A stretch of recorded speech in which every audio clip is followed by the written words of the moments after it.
मिसाल की किताब उसके पहले बाब की आयत नंबर 7 से लेके 19 तक हम पढ़ेंगे।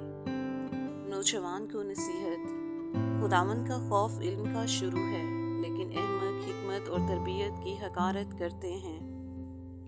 ए मेरे बेटे, अपने बाप की तरबियत पर काम लगा और अपनी माँ की तालीम को तर्क ना कर, क्योंकि वो तेरे सर के लिए जीनत का सेहरा और तेरे गले के लिए तौक होंगी।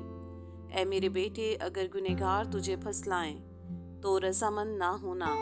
अगर वो कहें हमारे साथ चल, हम खून करने के लिए ताक में बैठें और छुपकर बेगुनाह के लिए नाहक गात लगाएं, हम उनको इस तरह जीता और समूचा निगल जाएं जिस तरह पाताल मुर्दों को निगल जाता है।